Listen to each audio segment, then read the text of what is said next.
सोहळा हा स्वागताचा सोहळा व्यासपीठावरील मान्यवरांचं पुष्पगुच्छ देऊन स्वागत आणि त्याचप्रमाणे त्यांचा सत्कार या ठिकाणी करण्यात येणार आहे। मी आमचे संघाचे जिल्हा संघाचे अध्यक्ष सन्माननीय बापू सावंत यांनी प्रथम सुप्रसिद्ध मूर्तिकार विलासजी शिंदे यांचं शाल आणि शाल विशालजी शिंदे यांचं स्वागत बापू सावंत यांनी करावं असे मी त्यांना विनंती करतो। सत्कार आणि स्वागत शाल आणि श्रीफळ आणि पुष्पगुच्छ विशालजी शिंदे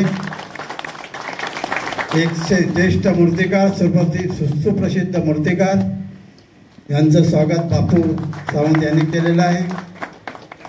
यानंतर आपल्या सिंधुदुर्गातील ज्येष्ठ मूर्तिकार माननीय श्री विलासरावजी मांजरेकर यांचं स्वागत शाल श्रीफळ आणि पुष्पगुच्छ देऊन करतील आपल्या या संघाचे उपाध्यक्ष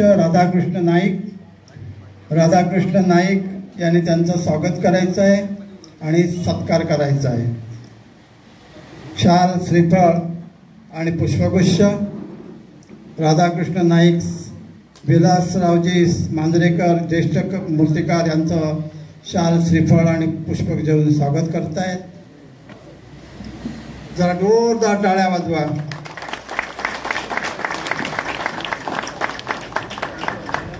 यानंतर माननीय श्री रोहितजी जोशी मुंबई उच्च न्यायालयाचे याचिकाकर्ते यांचा स्वागत आणि सत्कार उदयजी राऊत आपल्या संघाचे सेक्रेटरी यांनी करावं अशी मी त्यांना विनंती करतो।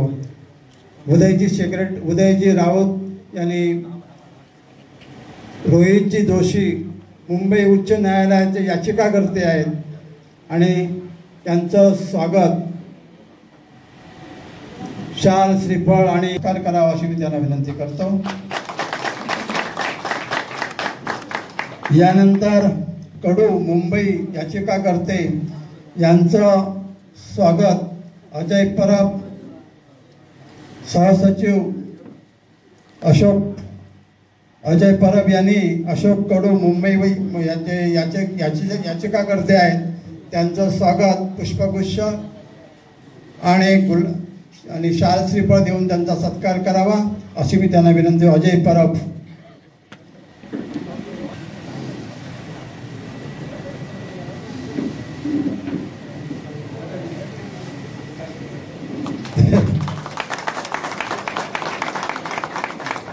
यानंतर श्रीकांत कुंभार याचिकाकर्ते गडिंग्लज यांना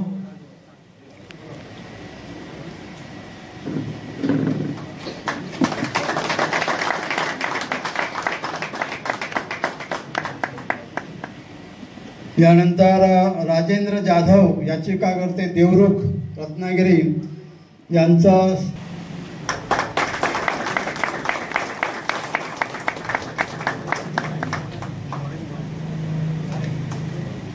योगेश मिस्त्री रत्नागिरी यांचंही शाल श्रीफळ आणि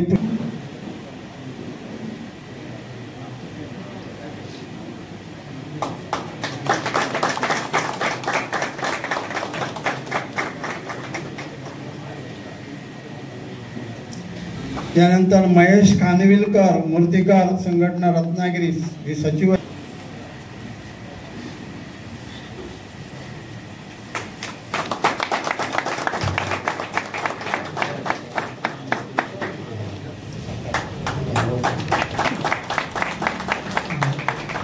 पांचाळ यांचं प्रशांत मिस्त्री यांनी शाल श्रीफळ आणि पुष्पगुच्छ देऊन त्यांचं स्वागत करावं। आनंद पांचाळ लांजाचे मूर्तिकार आहेत आणि पुष्पगुच्छ देऊन स्वागत करावं। मारुती कुंभार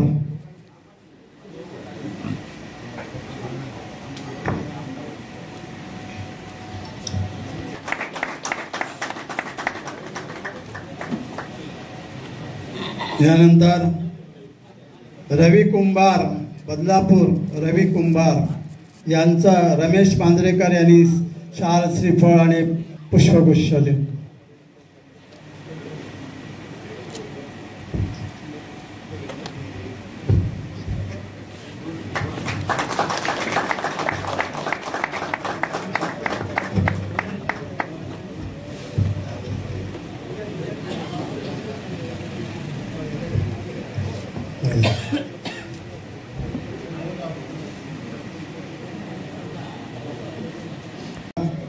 विशालजी शिंदे आणि उपस्थित सर्व मान्यवर हे दीप प्रज्वलन करतायत.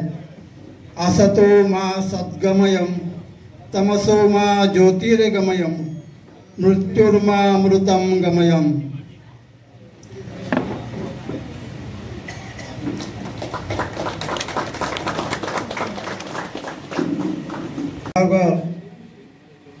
यांचा पुष्पगुच्छ देऊन स्वागत.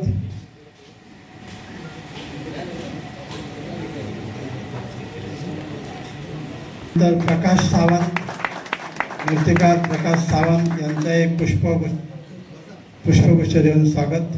प्रकाश सावंत.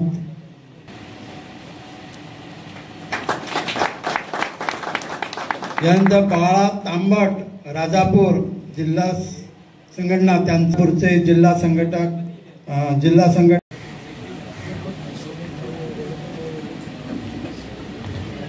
संघटनात्मक विचार मांडता यावेत, बोलता यावेत, यासाठी फक्त संघटना म्हणून बऱ्याच वेळा आम्ही इतर ह्या माध्यमामधून मदत घेत होतो किंवा त्यांच्या बरोबर काम करत होतो. तर आज केवळ संघटनेचे विचार मांडण्याच्या दृष्टीनं या ठिकाणी फक्त आणि फक्त संघटनेने हा कार्यक्रम आयोजित केलेला आहे.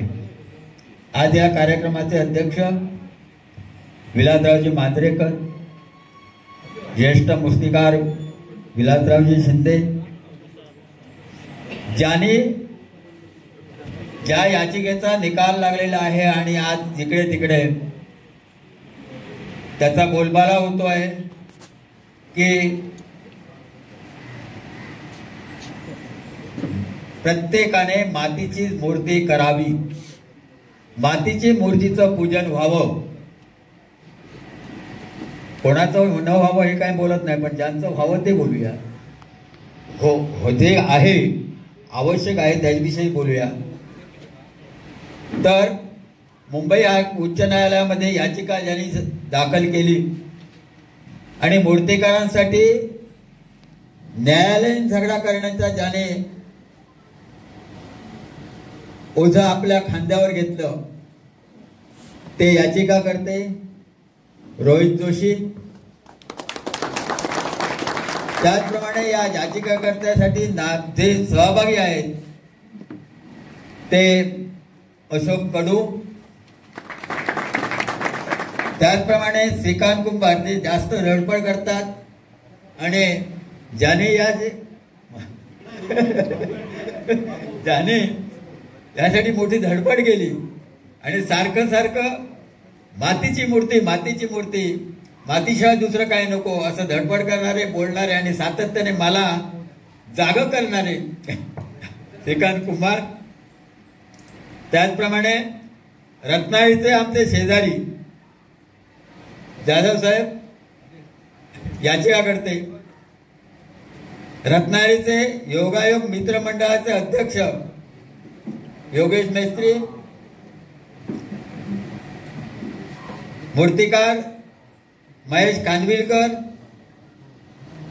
रत्नागिरी संघटना सचिव तिकडेच बसला. त्याचप्रमाणे लांजाचे आनंद पांचाळ, मारुती कुंभार, हे ज्या या मातीसाठी धडपड करणारे, सातत्याने विचार करणारे असे हे आहेत आणि सातत्याने मला जागं करणारे असे हे मारुती कुंभार आहेत. रवी काय ते रवी कुंभार बदलापूर. त्याचप्रमाणे बाळ लांबर राजापूर. हा, तर या ठिकाणी उपस्थित सर्व व्यासपीठावरील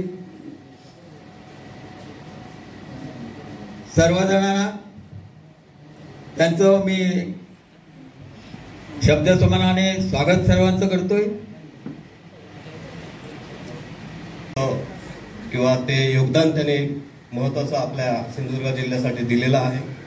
त्यांनी स्वतःची एक आयडेंटिटी तयार केलेली आहे. त्यांची मूर्ती ही वेगळ्या पद्धतीची असते आणि त्या पद्धतीने एक मांजरेकर हे सिंधुदुर्ग म्हणा किंवा पुऱ्या महाराष्ट्रात त्यांचं नाव आहे. त्यांचं एज्युकेशन पण जे स्कूल अवॉर्डमध्ये झालेलं आहे. त्यानंतर आजचे जे प्रमुख पाहुणे आहेत, आम्ही प्रेमाने त्यांना दादा म्हणतो आणि मुळात म्हणजे आमच्या जवळचे आहेत ते जे सुप्रसिद्ध मूर्तिकार आणि सर्वांना ज्ञात असलेले विशालजी शिंदे. आता महत्वाचं म्हणजे विशालजी शिंदे यांचं मला वाटतं हे मी तिसरी की चौथी वेळ असेल मी त्यांची ओळख करून देतो. रत्नागिरी म्हणा, देवरुख म्हणा आणि आता सिंधुदुर्गात म्हणजे ओळख करण्याचं काम माझ्याचकडे दिलेलं असतं मोस्टली. आणि आमची आता ना रत्नागिरीची टीम झालेली आहे. म्हणजे आम्ही जे दिसतोय इथे आता म्हणजे हे जे पाठीमागचे मूर्तिकार आहेत किंवा काही संघटनांचे अध्यक्ष आहेत, ते देवरुखचे आपले मूर्तिकार आहेत राजेंद्र जाधव. आमची आता एक 4-5 जणांची टीम आहे. म्हणजे जिथे विशालदादाचा कार्यक्रम आहे तिथे आम्ही सगळे असतो. मुळात म्हणजे विशालदादाचं एज्युकेशन हे शिक्षण जे आहे हे जे स्कूल अवॉर्डमध्ये झालेलं आहे. त्यांची पेंटिंग त्याच्यामध्ये डिग्री त्यांनी 4 वर्षाची कंप्लीट केलेली आहे. आता मुळात म्हणजे मी पण एका कॉलेजला प्रिन्सिपल आहे आणि पेंटिंगच्याच कॉलेजमध्ये मी मुलांना एज्युकेशन देतोय. आज विशालदादाची थोडक्यात ओळख करून देतो. आता मुळात म्हणजे विशालदादा हे एज्युकेशन घेऊन एक मूर्तिकलेकडे वळलेला आहे आणि हे स्वतः त्याने आत्मसात केलेली म्हणजे त्यांच्या वडिलांकडनं त्या उपजत आलेल्या आहे कला. आणि हे करत असताना म्हणजे बऱ्याच वेळा आपण बघतो की मूर्तिकार आपण मोस्टली कष्ट थोडे कमी करायचा विचार करतो, इझी काय असेल त्याचा जास्त विचार करतो. परंतु विशालदादाने ज्या पद्धतीने स्वतःची एक आयडेंटिटी तयार केलेली आहे, ज्या पद्धतीने त्यांनी नाविन्य मूर्ती म्हणजे आपण बघितले असेल फेसबुक म्हणा